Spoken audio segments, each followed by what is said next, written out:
Welcome to the Salt Lake City Motion Graphics podcast. I'm your host, Dan Noakes, and I'm here with Van D. Miller, stellar motion graphics artist, and he will tell us all about himself. But welcome, Van, to the podcast. Thanks for being on. Thanks, Dan. Glad to be here. Nice. Start us off, just tell a little bit about yourself, where you're from, maybe even hobbies and stuff like that. Just a quick introduction of yourself. Okay. My name's Van. I have been doing 3D animation and motion graphics since 1998. So it's been a while. Mostly 3D for the majority of that. I am married with 5 boys. I've Nice. bounced around the globe. I started off in California, and then we moved to the Philippines. Then we moved to Utah. I've been in Hawaii, South Africa, Mexico, different areas for different reasons. But for some reason, somehow I ended up in Utah, which I didn't think I would stay here. But then you meet the right girl, and all of a sudden that changes everything. So here we are now in Utah. You just blew my mind. So you're in all those places. What brought you to all those places? Was that before you were married or after? Mostly before. I always thought I'd end up traveling a little bit more. My mom remarried when I was 10, and my stepdad had a job with a company that was a government contractor, so that took us to the Philippines.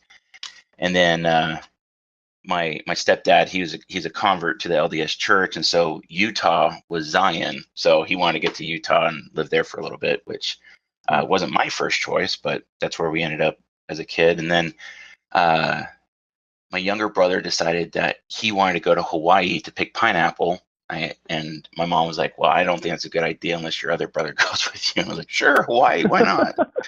And that turned out to be hell on earth. Picking pineapple in Hawaii isn't as fun as it sounds.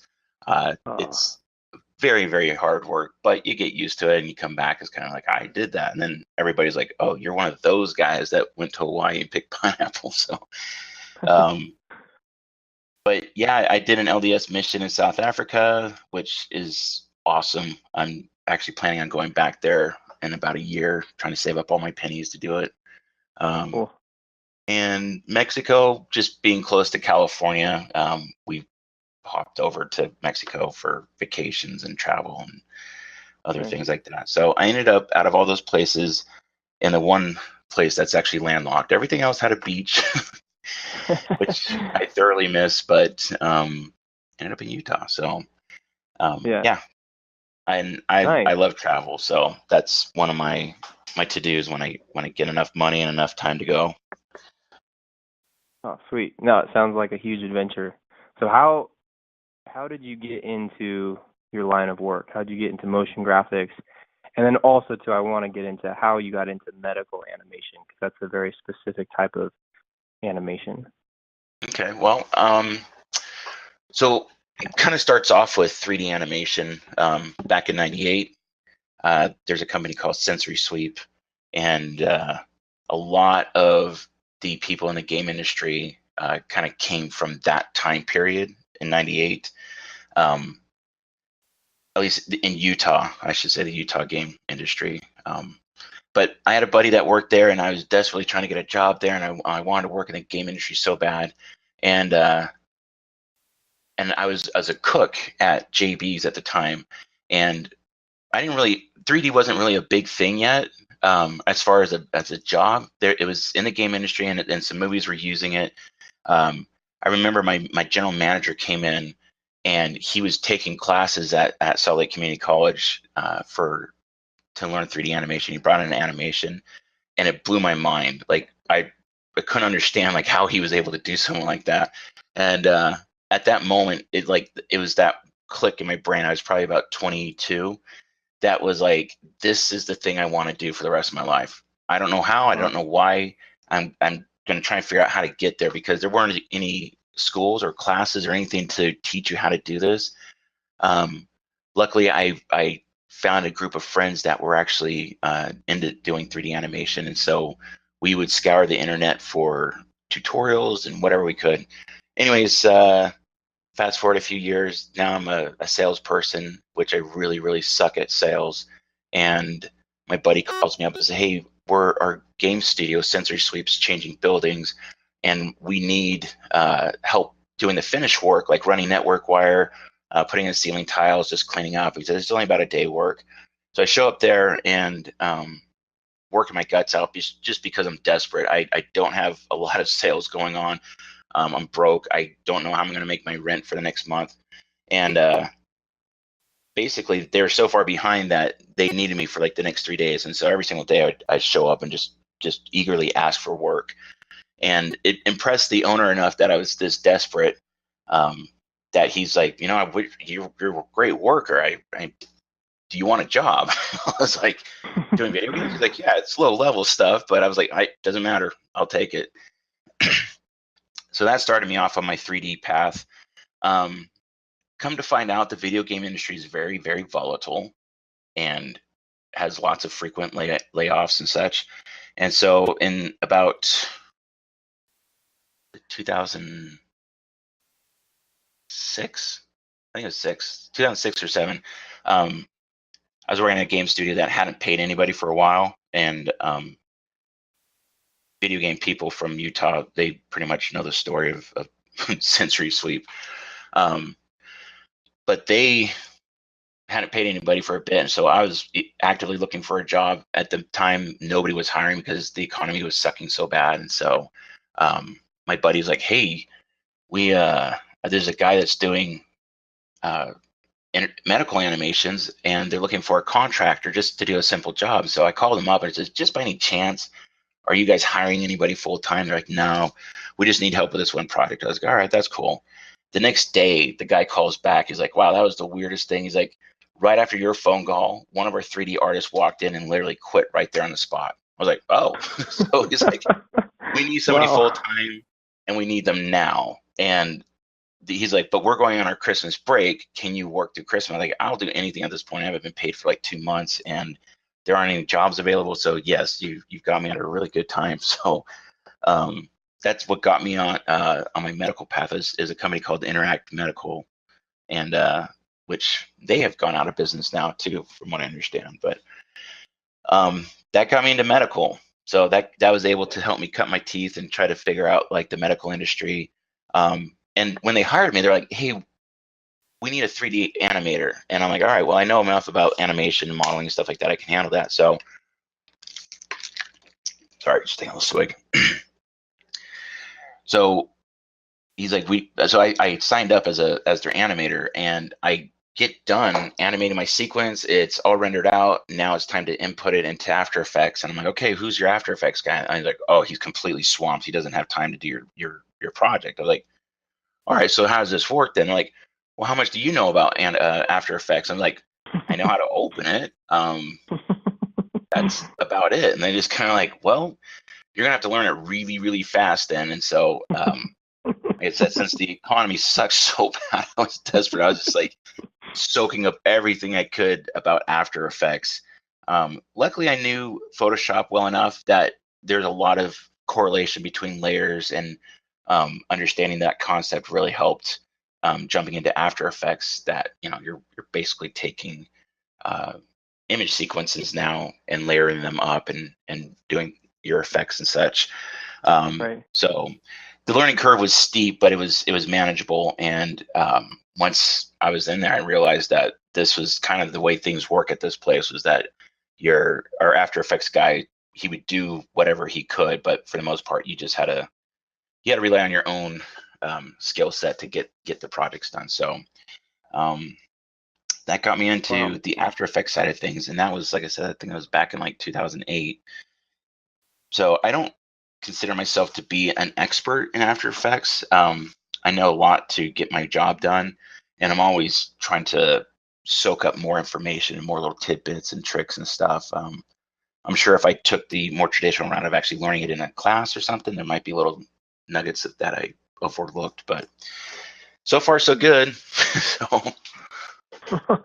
So what year did you get a job at the game studio?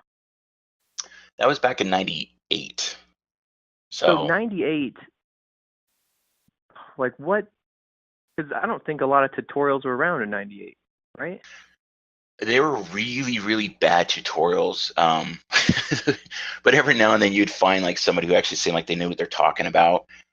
So Uh-huh. it's nothing like it is today. Like YouTube did not, I don't know if YouTube was really that, I don't think YouTube was around at that point. Um, Right.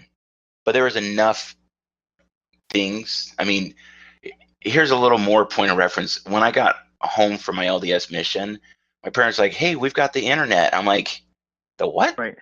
It's Yeah. like Oh my that was gosh. '96. We So I have mean, AOL chat. yes, exactly. We had AOL and dial-up. I mean, if anybody actually had a direct connection to the internet, that was awesome. Like, you don't have to dial in; you just turn it on. Like, yeah, it's amazing. So, Well, I remember we had, I think this was in 2000 or 99 or something like that. But that was the year I moved to Utah from California. We had dial-up internet. I remember trying to watch breakdancing videos because I loved breakdancing, but it was so pixelated. It took so long. But I was stoked to watch it, but I can't. I mean, and I remember the first time I opened up Premiere. It was after 2000, but like you're talking, what program did you use again? It was Maya to when get I started worked in on. '98, it was Max. But what I Max. learned with was Lightwave. Because a lot of 3D packages, they have the same tools and the same elements, the same setup. It's just we call it differently and we put it in a different place. And so we just want to make things super confusing in case you have to use a different package. And so Right. um, it's a little more complex than that, but that's kind of how it breaks down. So it's not impossible to jump from program to program, but that's the biggest challenge is figuring out what they call it and where they put it. So But were you able to get that program on your own computer, personal computer at home, or like the family computer in the living room? Like, it or did you was have to go to the workplace to be able to work on it? most of at that point was the workplace. I think when I got my job in the game industry, I did have a pretty decent computer. I think it was a Pentium Pro 2 or something like that. I, I don't know, a P2 processor. Uh-huh. Um, and I remember having like 500 megs of memory for my hard drive, and I was Whoa. like, wow, this thing's Whoa. awesome. And then I remember when I got a gig, I was like, I'll never use this thing up. This thing's just got so much space on it. Um, Right. and it's it's like almost a joke now. It's like 500 megs. I mean, you can't even find a flash stick small enough to have 500 megs. So, Right. um, but yeah, I mean, it's come a long ways as far as yeah, tutorials, and a lot of just clicking on things and following what kind of self-help documents they had, which were never that great, but it was enough to get you into trouble and figure out what you're doing. And but I Hmm. also had some friends that were a little ahead of me in the learning curve, so they would help me out as well if I had questions and stuff. So um, yeah, I mean, encircling yourself around people that have a good set of skills and knowledge and are willing to share it is monumental in getting started, in getting on the path that you get on. So I'm so it's weird. curious. When you started compared to now, are most of the people you know still in the game doing animation, or have they moved on to something else? Um, I guess I'm the chump because I just couldn't hack it. um, I th- I think if you're in the video game industry, you either learn to just love it and deal with all the chaos and the crap that comes with it, or you do just get fed up and just decide that you need to try something different. Um, Uh-huh. so for me, I kind of got to the point.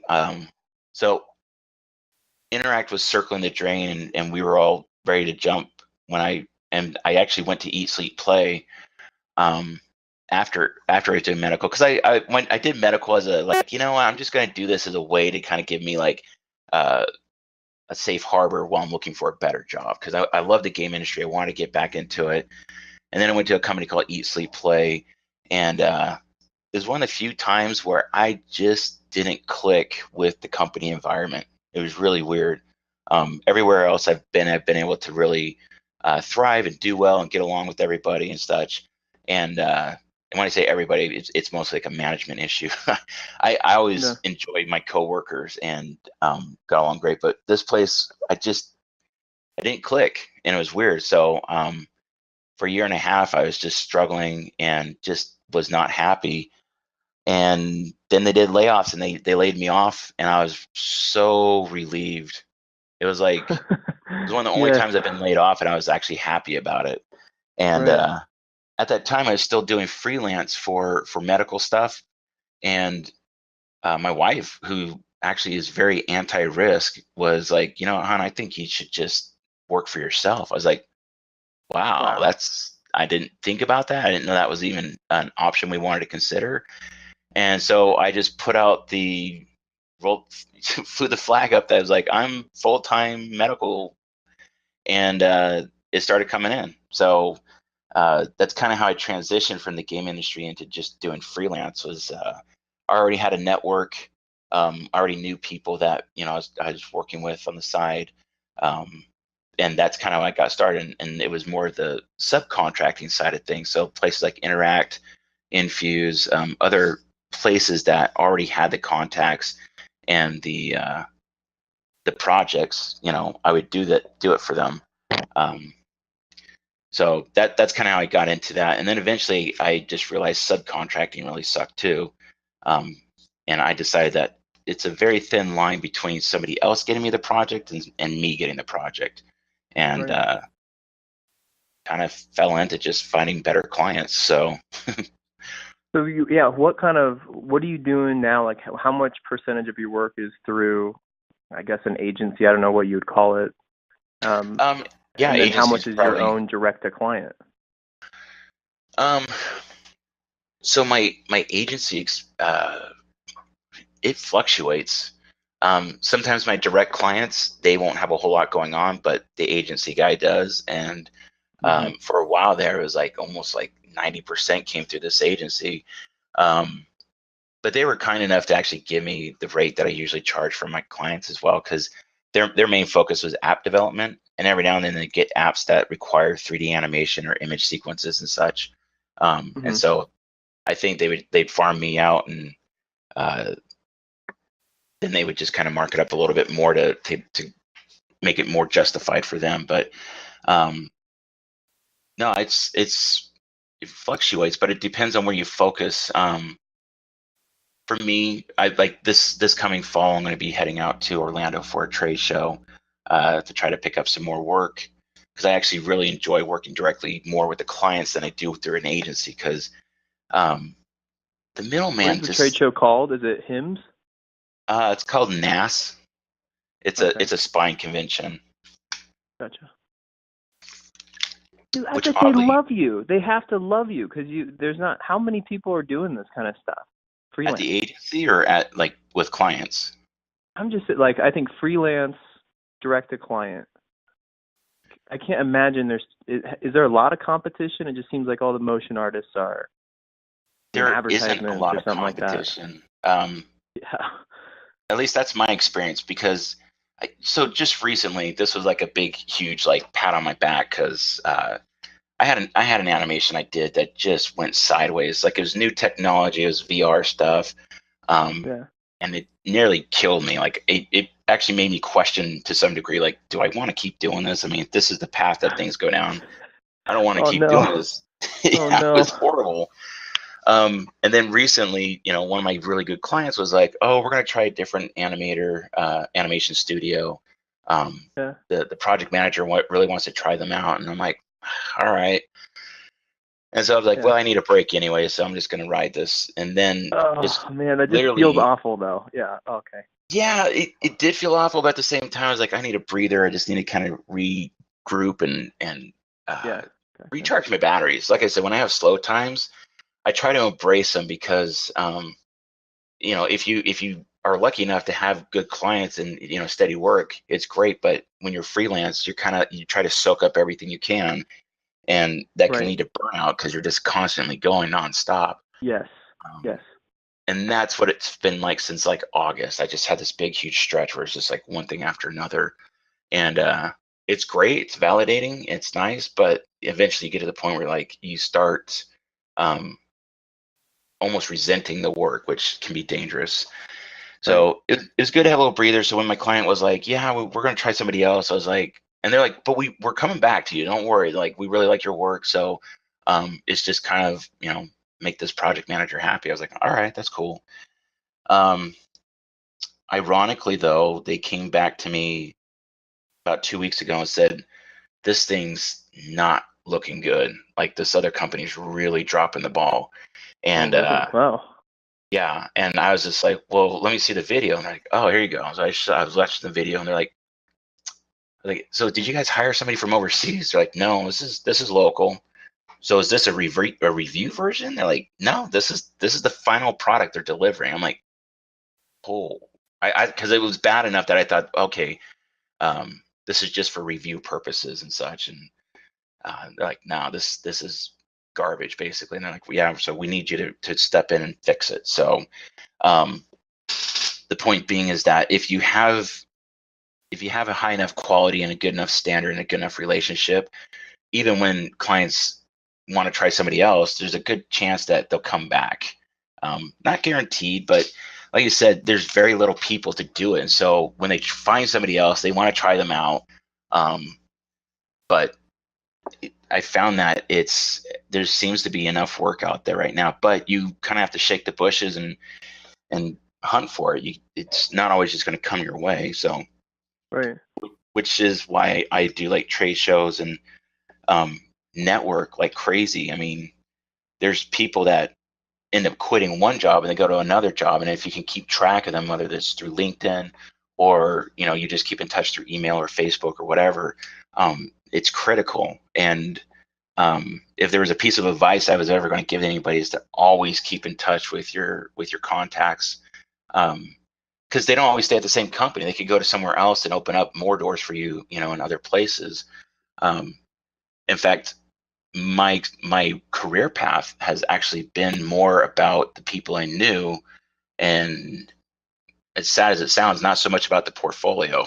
So, right. No, that's, I mean, yes, I find the exact same thing for me. A lot of people say like, oh, it's all about your portfolio. It's all about your portfolio. I find it's just all about the people I know and the people I come to know. Definitely. No, and that's huge, because that kind of contact has saved my bacon multiple times. I get laid off, and now granted, my networking has to do a lot with the fact that I work hard. I try to keep a high level of quality to what I do. I work fast. I get along with people, and so when they do have a job opening or recommendations, because they know me and they can back me up. And so I'm not going to go in there and make them look bad because I'm just kind of this hack. It's more the fact that I actually do have the chops to do the job, and they know it. So usually most of my contacts that help me out are because I've worked closely with them, and they know that I can do the job. So hopefully I've never burned anybody. So when you go to a trade show, what's your approach? Because trade shows, because I worked at a startup and I was just like a very low level guy, and I was working the booth. What's your best strategy for going to trade shows and offering your services? Because you have to find the right contact. You do, and so that's part of like the battle. But first of all, when I say I'm going to go to a trade show, I don't set up a booth. I'm going to other people's booths, right, and and presenting my portfolio. So I hand them my tablet, and then I kind of curl up in the fetal position and say, please don't be mean to me. And most of the time, the portfolio, and in this situation, does 90% of the work for you. So I'll go there, and it depends on your market. Like we were talking before, like which direction do you want to head into? Which area do you want to tackle? Medical works really well for me, but I also have the confidence and the ability to go into a medical trade show and show them my work. If you worked like maybe for an industrial area that works on boats or something, you'd want to have your material that was focused on that type of area. So it really depends on the type of trade show you're going to. For me, medical is my niche. I've developed my whole portfolio around it. So I literally will go up there. There's always a sales guy who approaches you right off the bat because, that's his job. And you show him, usually you ask for like your marketing director or the person you're looking for, the gatekeeper, basically, the person who's going to be in charge of saying, oh, yeah, we need animations. These are the projects we have. And so whether that's the marketing director or the VP of communications, I mean, everybody has different titles at these things. And so the Right. biggest trick or hassle is trying to find that person. Hopefully the person's even at the trade show, or you can at least get their contact information. The salespeople will always be like, oh, wow, your stuff's amazing and this is awesome. We really could use this. And they'll make you feel super good. I'm like, Right. oh, there's all this potential. But the person that has that kind of information is the person that, whether they need it or not, that kind of information is the person you're trying to find. Yeah. And so you just have to ask the salesperson who that is, and usually they're pretty good about giving it up. And that person though isn't usually hanging around the booth all the time. So Right. you learn to set up appointments at the trade show to come back at a certain time that they're going to be there, and hopefully they're there. So um, Yeah. you gather a lot of cards, you get a lot of contact information, and it's like detective work. You're just trying to figure out who's the person you need to get in front of that will give you a shot. And so, and there's kind of like this trade show energy that everybody has in the beginning. So the first part of a trade show is always really beneficial. Um, Yeah. but then you get to the end and everybody's tired. They want to go home. They're done. They've Right. partied too much, and it's kind of time to call it a day. And so then you get home, you have all these contacts, and you're just like, all right, now I'm going to start calling them, and then you'll realize that your stack of contacts, maybe like 10-20% are actually really going to pan out anything that even gets you a phone call. And then out of that, it just your pool gets smaller and smaller as you actually do get Right. to the serious part. But trade shows aren't cheap either to get into, from what I understand, at least in medical. I think I'm paying for a ticket that's costing me about $1,000 to get into. So And then you got to but pay for the hotel, the travel. It gets expensive. oh yeah, it adds up really quick. So it isn't for the faint of heart. So Right. you know, I've had I've had people or yeah, people from like agencies that are actually quite surprised that I've made it this far doing what I do, because uh, you have to wear all the hats. I mean, any freelance Right. person will tell you that. Like, you got to be the sales guy, you got to be the producer, you got to be the project manager, you got to be the guy who's actually making it. Um, then you got to be your own QA, and it's it's something that can be very daunting to try to do all those things, especially if you have 3 or 4 projects going at the same time, and you're trying to make everybody happy and trying to keep ahead of your deadlines and such. And so, um, being at the trade show, you're now wearing your salesperson hat. So, and you've got the portfolio that you've spent, weeks on or months trying to, polish it and make it look just right. And, you get there and you got to start talking to people, and you have to be bold enough that you can actually do that. Oh, just a second. Nope, nope. I want to talk a little bit about your goals. Like, do you have any goals that you want to achieve with your business, or like a place you want to go? Maybe it's like, I want to pay off my house or something like that. I want to save for retirement. But like, what direction are you headed? What kind of goals do you have for the future? That is a really good question. I didn't know I'm supposed to have goals, so You don't need them, but I guess you're doing great. no, I actually, if there's a word that I was going to describe my whole like freelance path, it has been serendipitous. Like, it's so weird how things have usually break in my favor, which isn't a typical thing that freelance people will say.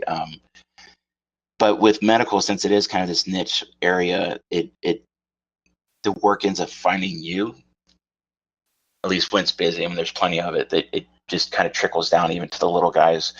Um, So it's been something that's actually been probably my best paying job and my most satisfying job. As far as the goals go for it, I think on my LinkedIn profile, I just said I'm just going to ride this wave until it crashes. So, Yeah, yeah, um, cool.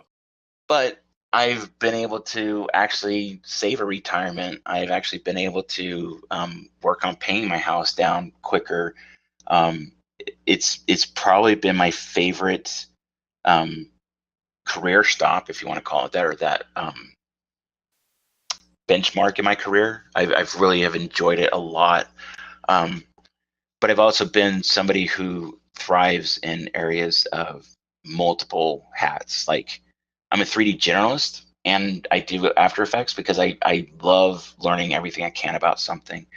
Um, so since I love it so much, it's something where I have a hard time thinking about like what's my end game, what's the thing that I'm going to try to get to.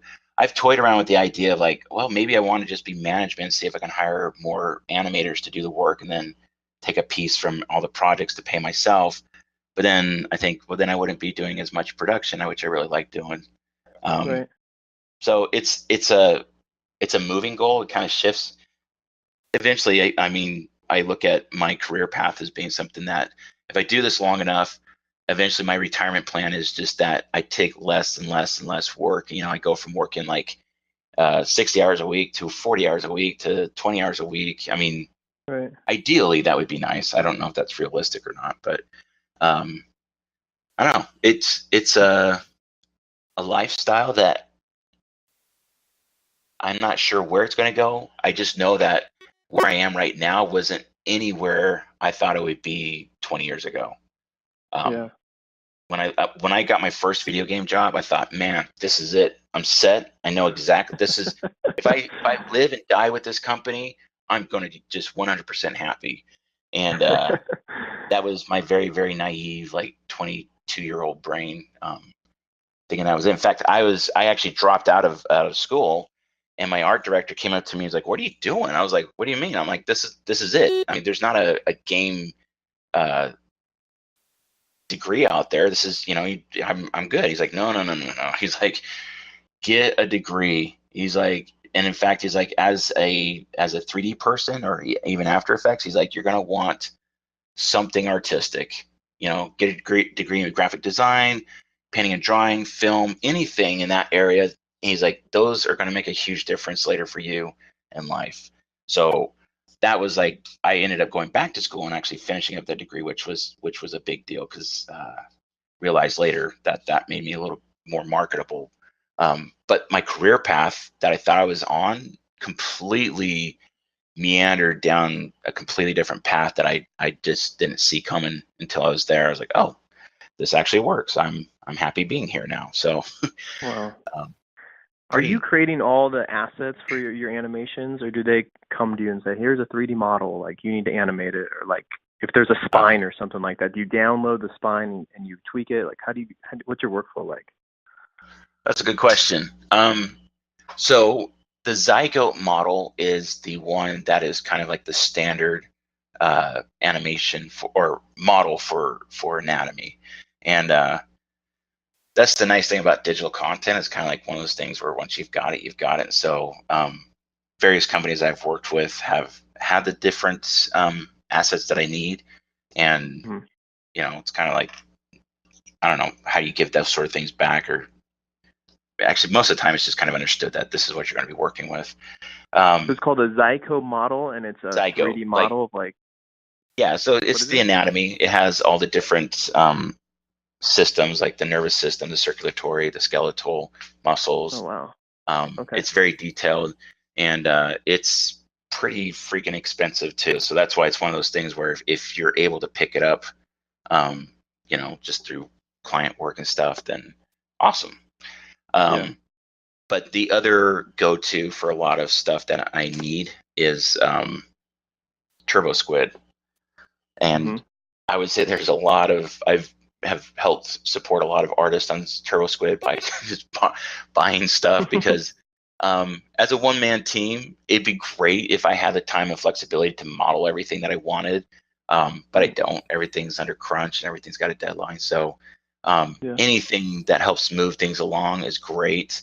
Mixamo is a tool that I've Mhm. used that has been a huge help. I've used DAS models um, to because Zygote's awesome, for their different systems, but their skin sucks. Like the actual skin layer is like this derpy, weird looking alien guy. It's weird looking. I don't know. Jeez. But the Zygote model is awesome because DAS, they have a lot of flexibility with you know, you can change the proportions, the dimensions of your character. You can make them look old, young. You can pick clothing if you need it. And so I've used DAS to help get my 3D stuff started as well. So, But if they're coming with like a device, or like a medical device, are they usually giving you the model for that? Yes, because that would take me forever if I had to like model all the screws and all the rods and all those things. Not only that, but these are their tools that they want you to animate. So there's no sense in recreating the wheel. And so they give me, as far as their pieces go, they give me what I need. And so I usually will ask for the CAD file and then convert it into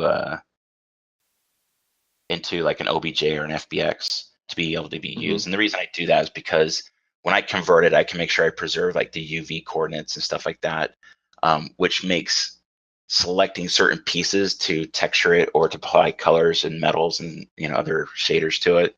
It makes it a lot easier because they're kind of broken down to smaller chunks if they have their UV coordinates. So, but yeah, but then when it comes to more basic stuff, like they're like, oh, we need to show forceps and we need to show retractors and things like that.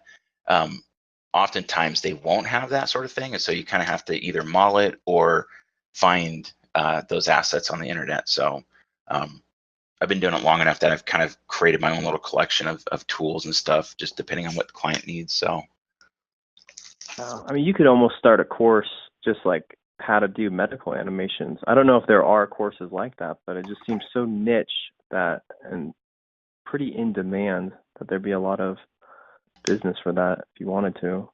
Yeah, and I've considered it. I have a couple friends at different colleges, and they're like, hey, you could start a teaching job and do this, you know, for a living. And it sounds appealing and such. I just I don't know. I haven't quite gone there in my career path to actually say, you know, I'm ready to like slow things down and just teach. Right. I don't know if all artists kind of have this career direction, but I know a lot of friends of mine, they kind of like, as they're getting towards the end of their career, they start looking to reduce their hours and simplify things. And teaching on a college level is usually that one of the last stops on your career path. And you're like, okay, I'm going to be a teacher and kind of just use my worldly experience here to kind of share with the students and get them, you know, started on their career path. So Right. I think it would be fun. I've actually done a little bit of teaching early on in my career, and I enjoyed it, but man, they just don't pay very much. So Yeah, right.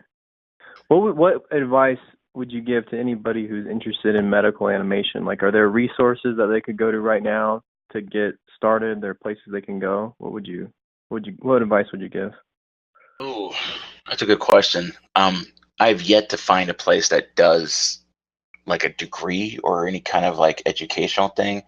I've actually, you know, so far, most places that do a 3D course in college and stuff, they will, you know, focus mostly on either movie um, or video game development, things like that. And then I'll get a phone call, be like, "Hey, Van, can you come in and like just explain to them that there are other things besides movies and video games that you can do with 3D animation?" And that's where I come in and kind of give my little blurb about medical stuff. But really, it's the only time I've actually ever been brought in to do stuff like that. And I haven't seen a lot of like information on courses and stuff like that that introduce medical. The best I can say Online, is there anything or? no. I if there is, I'm just not aware of it. It's also not an area that I'm really like researching. So somebody might be like, "Oh, there's A, B, and C out there that will teach this sort of thing." Yeah. My career path of just jumping in as a 3D journalist, I would say that's probably the thing that's going to help you the most is being a 3D journalist, where I I started off as a modeler, but then I also wanted to learn about animation, rendering, lighting, camera setups. Um, and then I brought it into After Effects, and I started learning about how to bring it into After Effects and such. And so it's kind of a steep learning curve just because you have to know a lot of different components. For example, if somebody's like, hey, I got this blood flow that I want to do, and I need it to do these sort of things that are pretty specific, then I have to go and relearn all the things that I've forgotten about particle effects and stuff. And so Right.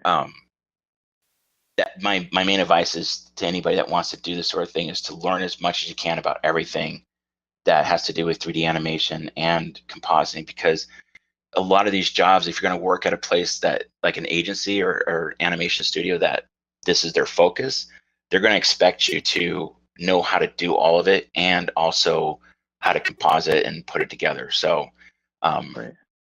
I don't have any great advice as far as where to start, except for, soak up as much as you can. In the game industry, that gave me the opportunity to learn a lot about modeling and animation textures. But then when I got into doing the medical stuff, I really had to teach myself a lot about rendering and the techniques and lighting, camera movements, things that I didn't use in the game industry. Because game industry, you're constrained to the hardware. So if the hardware can only let you do this much stuff, then that's all you can do. And so in the game industry, you really only use this kind of small slice of the 3D package. Whereas when you get into actually animating a video and stuff like that, you're using the whole thing. So, Right. Yeah. Man, well, I think that's good advice. No, I think that's good advice. 3D generalists, learn as much as you can, and then you can approach people if you want to enter that type of work. It's really good advice. Infuse is a company here in Utah that does medical animations. But what I also found is that these type of places don't have a huge turnover. Just, I don't know, there's enough job satisfaction that people are actually pretty content being there. Could also be that there's not a ton of companies that do this anyway. So if you want to stick in that industry, you don't have a lot of options for jobs unless you kind of go out there on your own. It seems so niche enough that if someone approached you and they had an interest in it, I'm sure you would be happy to say like, hey, this is like introduce them maybe. Seems like that. Yeah. No, I type of feel to it. Yeah, if anybody had any questions about how to, get started, or maybe they have a product already and they just need a little, insight on what to do. I mean, oftentimes I'll fully admit design is not my strongest point. And so if I get to something where a client's like, hey, we want you to recreate our intro for our logo, I just go, oh, crap. And I reach out to people that I know have better skills than that, Right. If I get to a point where they're like, hey, we need strong character animation, then I'll reach out to, buddies of mine that do animation. Because I can animate tools and I can animate, a lot of surgical techniques and stuff. But when it comes to character animation, it's not my strongest point. So I've learned to not try to do it all, especially if it's a weak area, is, reach out to other people that can help me. My biggest fear is when a client comes and says, the world's your oyster, make whatever you want, just make it so we like it. It's like, oh my gosh, you just made my stress level spike. So right. Well, Van, it's been a pleasure talking to you. We're out of time, but I'm super fascinated about everything you said. It's been an awesome conversation. Thanks for sharing. No problem. I know this doesn't necessarily strongly fit into the motion graphic area. 3D is my strength, but motion graphics is my second favorite thing. So glad to impart any kind of wisdom on that.